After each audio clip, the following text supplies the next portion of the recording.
vento sopra sobre as montanhas de Uz. Tudo parecia perfeito. Jó, homem íntegro e temente a Deus, acordava todas as manhãs para orar por seus filhos. Seu lar era símbolo de harmonia, sua vida, um reflexo da fidelidade. Mas além das nuvens, algo se movia. Uma conversa invisível mudaria o destino desse homem, porque às vezes o campo onde a fé floresce é o mesmo onde a dor começa a brotar. Quando o inimigo não pode destruir um homem por fora, tenta quebrá-lo por dentro. Aprovação invisível, Jó 1.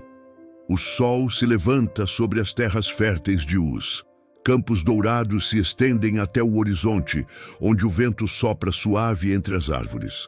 Rebanhos pastam tranquilos, servos trabalham sorrindo e as risadas dos filhos de Jó ecoam pelas colinas. A vida parece perfeita. Jó é conhecido em toda a região como o homem mais rico e mais íntegro do Oriente. Possui milhares de ovelhas, bois e camelos e sua casa é um símbolo de bênção. Mas o que o torna diferente não é a riqueza, é o coração. Todas as manhãs, Jó acorda antes do nascer do sol para oferecer sacrifícios ao Senhor por si e por seus filhos. Pode ser que tenham pecado em seu coração, dizia ele, e amaldiçoado a Deus sem perceber. Ele não fazia isso por medo, mas por amor. Seu relacionamento com Deus não era baseado no que tinha, mas em quem ele era.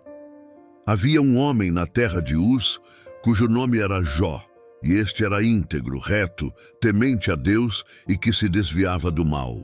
Mas enquanto a terra desfrutava de paz, algo acontecia no invisível.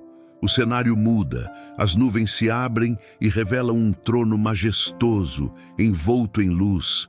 Milhares de anjos se reúnem diante do Criador, e entre eles uma presença sombria se aproxima. De onde vens? Pergunta o Senhor com voz firme e serena. De rodear a terra e passear por ela, responde Satanás, com um leve sorriso. Observaste o meu servo Jó, homem íntegro e reto, temente a Deus e que se desvia do mal? Satanás ergue o olhar sarcástico. Por acaso teme Jó a Deus de graça? Não o cercaste tu de bênçãos? Não protegeste tudo o que ele possui? Tira-lhe tudo, e verás se não te amaldiçoa em tua face. O céu se silencia. Deus observa o acusador por um instante e responde: tudo o que ele tem está em tuas mãos, somente não toques na sua vida. O som de um trovão ecoa. O cenário muda novamente. O céu se fecha sobre Uz.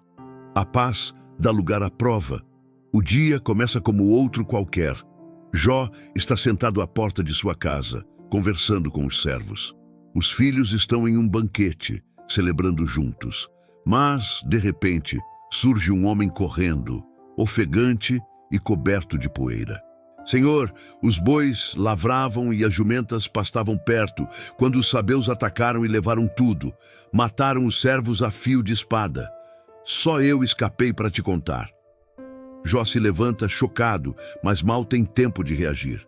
Outro mensageiro se aproxima gritando: o fogo de Deus caiu do céu, queimou as ovelhas e consumiu os pastores. Só eu escapei para te contar.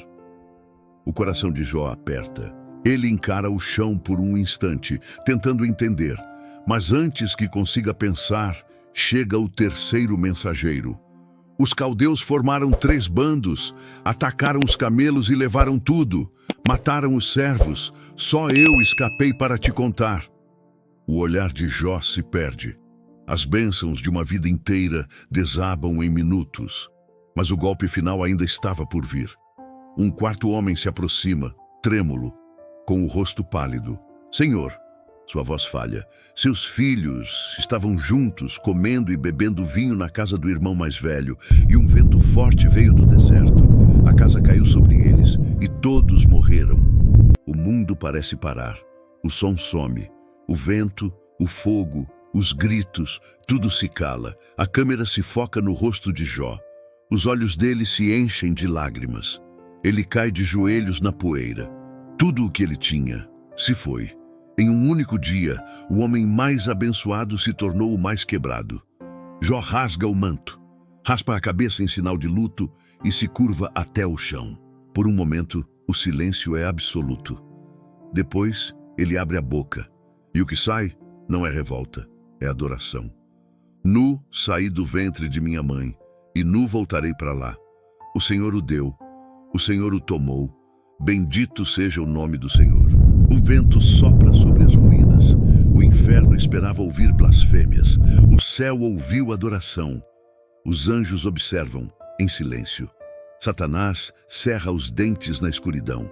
E Deus, do alto, contempla seu servo, ferido, mas fiel. A câmera mental se afasta. O pôr do sol cobre o vale com uma luz dourada e triste. O corpo de Jó está curvado sobre a terra, mas sua alma está de pé diante do trono. Assim terminou o primeiro dia da maior batalha espiritual da história. O homem perdeu tudo o que possuía, mas manteve o que o inferno jamais poderia roubar: a fé. A fé verdadeira não depende das bênçãos. Ela resiste quando tudo é tirado. O amor a Deus não é sustentado pelo que Ele dá, mas pelo que Ele é. O toque na carne. Jó 2.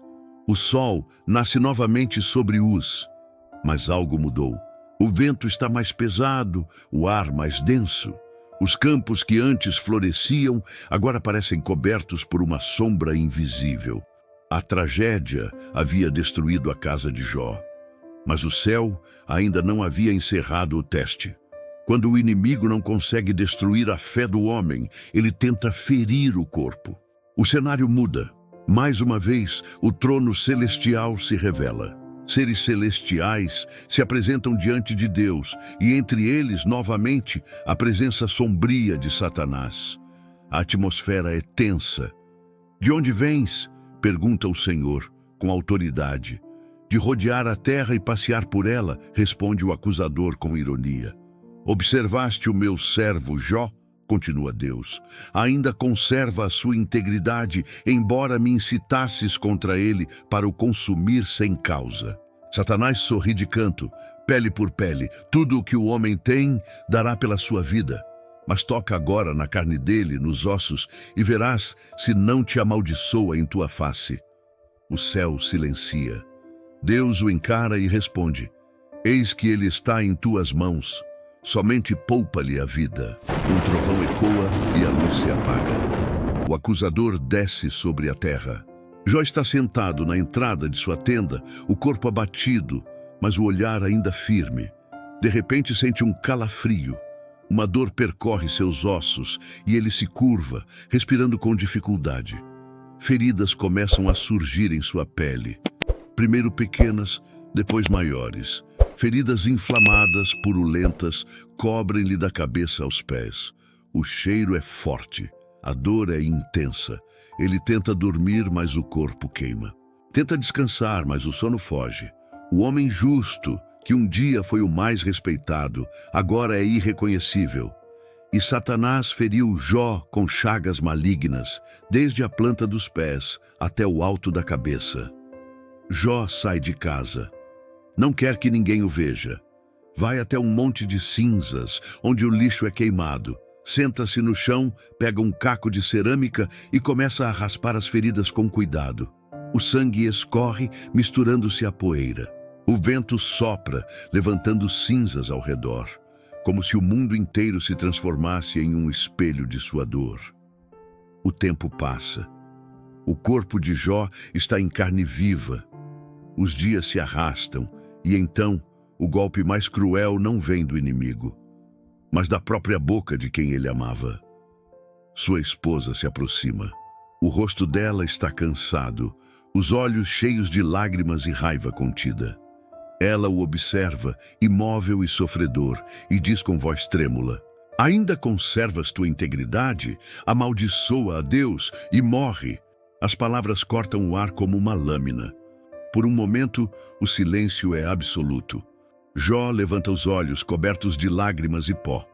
A dor no corpo é nada comparada à dor do coração. Mas a resposta dele vem com firmeza e amor. Falaste como uma louca. Receberemos o bem de Deus e não o mal. Em tudo isso, Jó não pecou com seus lábios. A câmera se aproxima. O vento balança o cabelo de Jó. Mesmo fraco, ele fecha os olhos e ora. Suas mãos feridas se juntam em súplica. Senhor, se me restou algo, que seja a fé. Se minha carne apodrece, guarda meu espírito em ti. A câmera se afasta lentamente. A imagem de Jó se mistura às cinzas, o corpo ferido, o coração firme. O sofrimento não revelou fraqueza, mas profundidade. O fogo da dor não destruiu sua fé, purificou-a. Dias depois, a notícia da dor de Jó se espalha. De terras distantes vêm 3 amigos, Elifaz, Bildade e Zofar. Ao vê-lo de longe, não o reconhecem. O rosto está desfigurado, o corpo coberto de feridas. Eles rasgam suas vestes, lançam pó sobre a cabeça e se aproximam chorando. Sem saber o que dizer, apenas se assentam ao lado dele. 7 dias e 7 noites passam. Nenhum deles fala uma só palavra. O som do vento e o gemido do corpo de Jó são os únicos ruídos no deserto. A câmera gira em volta deles, 4 silhuetas quietas sob o pôr do sol. Nem sempre as palavras curam. Às vezes, o verdadeiro consolo é apenas estar presente, mesmo quando não se entende a dor. O vento sopra mais forte, levantando cinzas em torno de Jó. O corpo dele treme, mas sua alma continua firme. Ele olha para o céu e sussurra com voz quase inaudível: mesmo que o Senhor me mate, nele esperarei.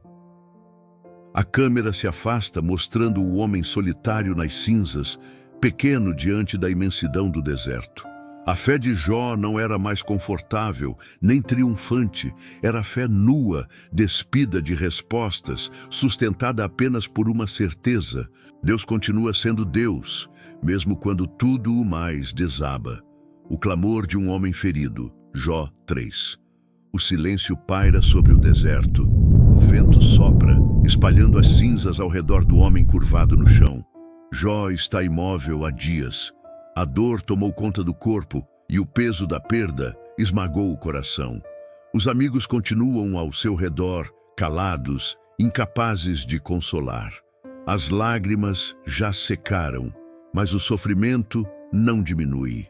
Durante 7 dias e 7 noites, nenhum som saiu da boca de Jó. Mas há dores que, quando não encontram respostas, transformam-se em gritos da alma. O sol começa a nascer, iluminando o rosto ferido do justo.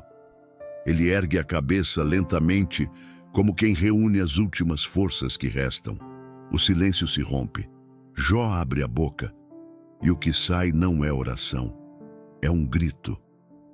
Pereça o dia em que nasci, e a noite em que se disse: um homem foi concebido, que esse dia se torne escuridão, que Deus, lá do alto, nem se lembre dele. Sua voz ecoa pelo vale como um trovão. Os amigos se entreolham, assustados. Aquele que antes falava com serenidade, agora fala com dor, com desespero, com lágrimas que já não caem, porque secaram junto com a esperança. O mesmo homem que um dia louvou a Deus, em meio à perda, agora amaldiçoava o próprio nascimento. Não por falta de fé, mas por excesso de dor. Jó ergue os braços, o corpo fraco tremendo, e continua: por que não morri ao sair do ventre? Por que houve colo para me acolher? Por que ajoelhos me sustentaram e seios me amamentaram? A câmera mental mostra flashbacks suaves. O bebê sendo segurado, a mãe sorrindo, a infância correndo pelos campos, e tudo isso se desfaz como se a lembrança também doesse. Jó respira fundo, a voz embargada. Agora eu estaria deitado em paz, dormindo e descansando. Por que me deixaste ver a luz, Senhor, se ela apenas revela a dor? O vento aumenta. O pó levanta ao redor dele, cobrindo o corpo ferido. A dor física e emocional se misturam, e o coração de Jó fala mais alto que sua razão. Por que a luz é dada ao que sofre? Por que vida é dada aos amargurados de alma? Aqueles que esperam a morte e ela não vem, que cavam em busca de descanso como se buscassem tesouros escondidos? A câmera foca no rosto de Jó, olhos vermelhos, voz trêmula, mas sincera. Ele não blasfema contra Deus. Ele clama por entendimento. Há orações que não pedem bênçãos, pedem respostas. Há fé que não canta, mas chora. Há amor a Deus que se expressa não em louvor, mas em perguntas. Os amigos olham em silêncio. Ninguém se atreve a interromper. Elifaz, o mais velho, segura as lágrimas. Bildade e Zofar abaixam a cabeça. O som do vento se mistura à respiração de Jó. Ele continua. Por que aquele que sofre ainda vive? Porque Deus coloca luz onde há trevas. Meus suspiros vêm antes do pão, e os gemidos me cercam como ondas. O que eu temia veio sobre mim. Ele abaixa o rosto e chora. O descanso me abandonou. A paz fugiu de mim. Em lugar de esperança, encontrei tormento. Essas palavras não foram rebeldia, foram verdade. Porque até o homem de fé, quando ferido, se pergunta onde Deus está. Mas mesmo nas lágrimas, Jó ainda falava com ele, e isso era fé. O vento para, o deserto fica em silêncio novamente. A voz de Jó enfraquece, ele sussurra: Senhor, se há propósito nisso, mostra-me, antes que a dor me consuma por completo. Os amigos continuam ao redor, imóveis, como estátuas. O sol já está alto, mas a cena parece envolta em sombra. A alma do justo gemeu e o céu permaneceu em silêncio. Mas o silêncio de Deus não é ausência, é espaço para que o homem aprenda a ouvir o som da própria fé. O vento retorna, leve, levantando o pó das cinzas que cercam Jó. O olhar dele ainda está no horizonte, cansado, mas firme. A voz dos amigos, o início do debate, Jó 4:5. O sol começa a se pôr sobre as terras de Uz. O deserto, antes dourado, agora se tinge de tons avermelhados e roxos. O vento sopra, espalhando as cinzas em torno de Jó, que permanece sentado, o corpo curvado, as feridas abertas, o olhar perdido. Os amigos ainda estão ali, imóveis, confusos, com o coração dividido entre compaixão e julgamento. Foram 7 dias de silêncio. 7 dias em que observaram um homem justo mergulhar em dor sem fim. Mas agora, depois de ouvir o desabafo de Jó, o lamento de um homem que amaldiçoou o próprio nascimento, o mais velho deles, Elifaz, o temanita, decide falar. Ele respira fundo, olha para Jó e com voz firme quebra o silêncio. Se alguém tentar falar contigo, te enfadarás, mas quem pode conter as palavras vendo o que vemos? Jó levanta o olhar lentamente. Seus olhos estão cansados, cheios de lágrimas secas. Elifaz se aproxima um pouco mais, tentando ser sensato, mas seu tom soa mais racional do que compassivo. Tu tens ensinado a muitos, tens fortalecido mãos fracas. As tuas palavras sustentaram os que caíam. Mas agora que o mal te alcançou, desanimas. Agora que te toca, te perturbas. Jó fica em silêncio, escutando, e a dor em seus olhos aumenta. As palavras de Elifaz soam como lembranças do que Jó era antes de tudo acontecer. Elifaz acreditava que o sofrimento era consequência. Ele via o mundo com lógica. Quem faz o bem, colhe o bem. Quem faz o mal, colhe o mal. Mas o coração humano nem sempre entende os caminhos do céu. Elifaz continua, olhando para o horizonte. Lembra-te agora, qual inocente jamais pereceu? Onde foram destruídos os retos? Segundo o que vi, os que lavram a iniquidade e semeiam o mal, isso mesmo colhem. A fala de Elifaz é firme, quase como um sermão. Os amigos assentem em silêncio, como se concordassem. Mas Jó permanece imóvel, segurando as pernas feridas com as mãos trêmulas. Elifaz dá um passo à frente e muda o tom, agora mais solene, quase profético. De noite uma palavra me foi trazida em visão, e um espírito passou diante de mim. O cabelo da minha carne se arrepiou. E ouvi uma voz dizendo: porventura o homem será mais justo do que Deus? Ou o varão será mais puro do que o seu Criador? O fogo das tochas balança. As sombras dançam sobre o rosto de Jó. As palavras penetram como flechas. A intenção era consolar, mas o efeito é o contrário. Elifaz falava em nome da experiência e da razão, mas não percebia que, ao tentar defender Deus, acabava ferindo ainda mais o coração do amigo. Jó fecha os olhos e uma lágrima escorre lentamente. Elifaz percebe, mas não entende. Ele acredita estar sendo útil, quando na verdade está cavando mais fundo a ferida. Elifaz continua com voz intensa. O homem nasce para o sofrimento, assim como as faíscas voam para cima. Mas se eu fosse tu, Jó, buscaria a Deus, a ele confiaria a minha causa. Ele olha para o céu e estende a mão, como quem prega diante do firmamento, porque ele faz coisas grandes e inescrutáveis, dá chuva sobre a terra e exalta os abatidos, castiga, mas também cura, fere, mas as suas mãos saram. O tom é bonito, poético, mas frio. A câmera se aproxima de Jó, mostrando o contraste. O amigo fala sobre Deus e Jó sente falta dele. As palavras de Elifaz eram verdadeiras, mas não completas. Ele falava sobre Deus sem perceber que Jó falava com Deus. Elifaz termina com a expressão de quem acredita ter oferecido sabedoria. Eis que bem-aventurado é o homem a quem Deus corrige. Não desprezes, pois, a disciplina do Todo-Poderoso. O vento passa entre eles. Os olhos de Jó permanecem fixos no chão. O rosto dele está sereno, mas o coração em ruínas. Nem toda ferida precisa de conselho. Algumas só precisam de presença. E quando o homem tenta explicar o que Deus ainda não revelou, suas palavras se tornam peso em vez de alívio. Os 4 homens continuam sentados sob o pôr do sol, imóveis, o som do vento dominando a cena. O rosto de Jó está iluminado pelas chamas, o olhar vazio, mas ainda voltado para o alto. O sofrimento de Jó ainda não terminou. As palavras humanas o cercam, mas o que ele mais quer é ouvir a voz de Deus. A verdadeira fé não busca explicações. Ela busca presença. Nem todo sofrimento é punição. Às vezes, é a maneira de Deus revelar o que há de mais puro em nós. O vento sopra sobre as ruínas do deserto de Uz. A noite cai, e o fogo das tochas trêmula ao redor de Jó e seus 3 amigos.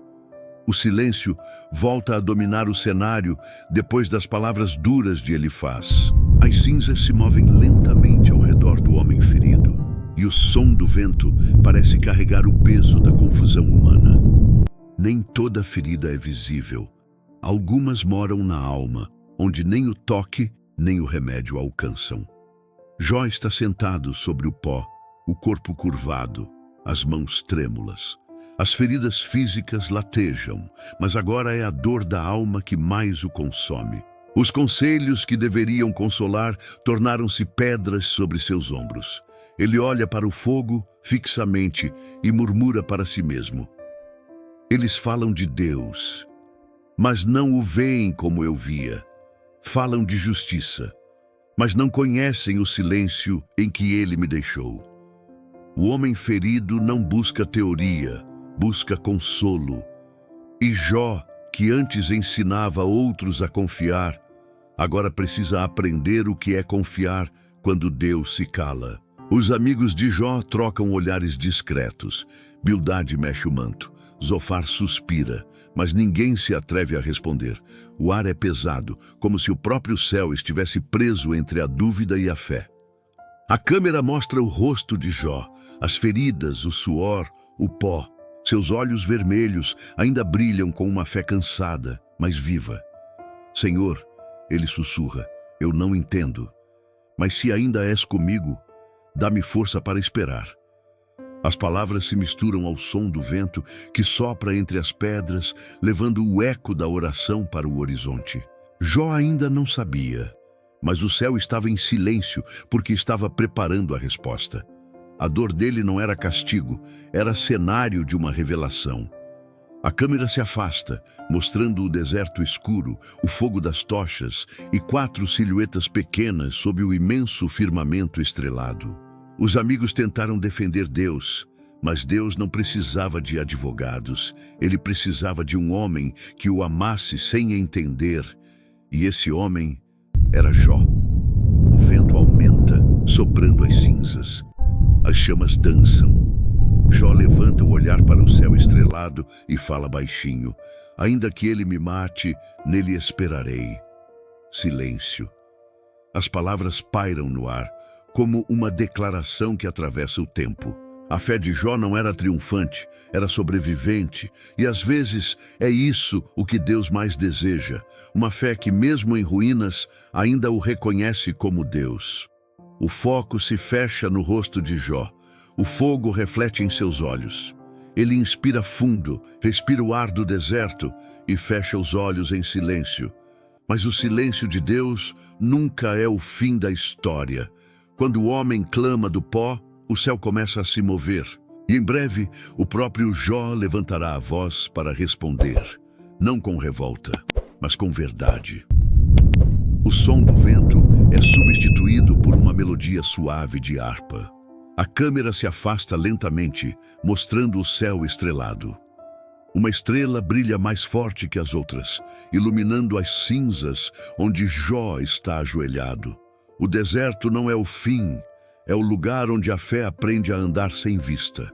Jó ainda estava ferido, mas o coração dele começava a falar mais alto que a dor, e o homem que sofria em silêncio agora se levantaria para clamar, e o céu finalmente o ouviria.